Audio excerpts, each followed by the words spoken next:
CA पे तो बहस हुआ नहीं ना, वो बात पास हो गया, उसके बाद पास कैसे हो गया? पार्लियामेंट में पूरी बहस करी हमने। तो अगर 400 सीट आते तो क्या वो फुल लाइसेंस हो जाता है कि आपके हिसाब से कि जनता ने कहा कि हमने आपको 400 सीट दी है, अब आप जो भी देश हित में समझे वो करते जाइए। ऐसे लाइसेंस जिन्होंने उपयोग करे, हमने तो कभी नहीं करे। इंदिरा गांधी ने एक बार लाइसेंस का दुरुपयोग किया था और फिर स्वयं चुनाव हार गई थी। अगर आप 400 लेकर आते हैं तो फिर तो कुछ और ही हो सकता है, इन द सेंस कि प्रियम्बल तक आप बदल सकते हैं। जब जवाहरलाल नेहरू जी की पूर्ण बहुमत होती थी, इंदिरा जी की होती थी, राजीव गांधी को 400 सीट मिल गई, तो उस वक्त सब उचित था।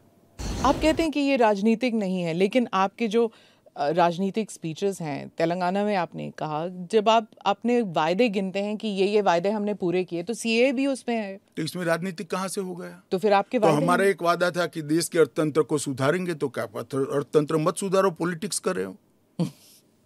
फिर राजनीतिक कहां से हो गया? हम मानते हैं सीए देश के हित में है, इनका अधिकार है, इसलिए हमने दिया है। पॉलिटिक्स कहां से? वो भी कहना देना चाहिए। अगर राजनीतिक फायदा है तो उनको कौन रोक रहा है? पर सीए पे तो बहस हुआ नहीं ना, वो बात पास हो गया, उसके बाद पास कैसे हो गया? पार्लियामेंट में पूरी बहस करी हमने। तो अगर 400 सीट आते तो क्या वो फुल लाइसेंस हो जाता है कि आपके हिसाब से कि जनता ने कहा कि हमने आपको 400 सीट दी है, अब आप जो भी देश हित में समझे वो करते जाइए। ऐसे लाइसेंस जिन्होंने उपयोग करे, हमने तो कभी नहीं करे। हमने तो जनता ने जब जब आशीर्वाद दिया, बड़ी जिम्मेदारी के साथ देश चलाया, चाहे अटल जी हो चाहे नरेंद्र भाई। इंदिरा गांधी ने एक बार लाइसेंस का दुरुपयोग किया था और फिर स्वयं चुनाव हार गई थी। तो इसका भी मैकेनिज्म पड़ा है ना। जो लाइसेंस का दुरुपयोग करेगा उसका भी मैकेनिज्म है। हमारे 5 साल के बाद पब्लिक के सामने जाना है, यहां समाप्त नहीं हो जाता है।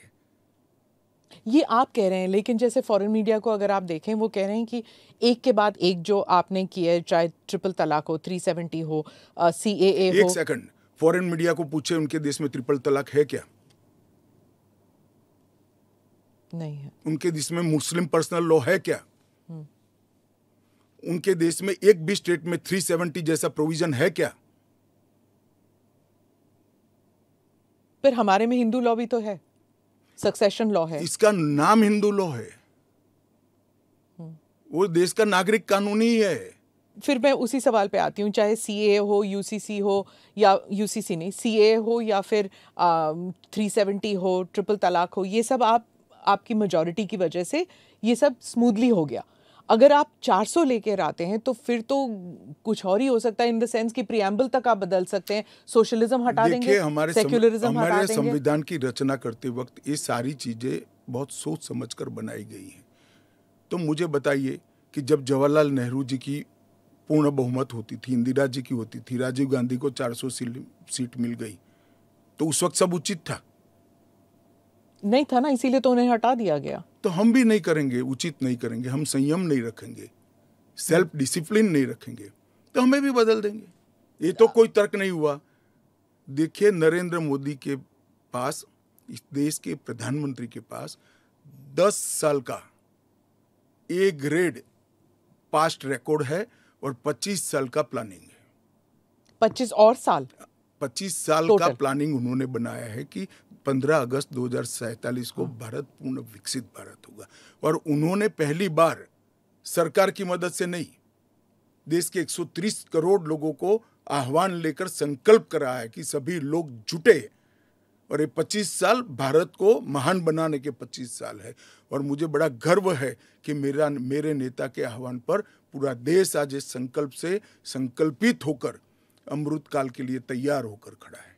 इसके साथ साथ इस देश में गुड गवर्नेंस, इस देश के अर्थतंत्र को दुनिया के प्रमुख अर्थतंत्रों में शुमार करना, दुनिया भर के टेक्नोलॉजी और R&D के लिए एक प्लेटफॉर्म बनाना, भारत को मैन्युफैक्चरिंग का हब बनाना, भारत को हर क्षेत्र में आत्मनिर्भर बनाना, इस देश की शिक्षा व्यवस्था को दुनिया के साथ और दुनिया से आगे ले जाने का प्रयास करना, ये सारी चीजें हमने करी है।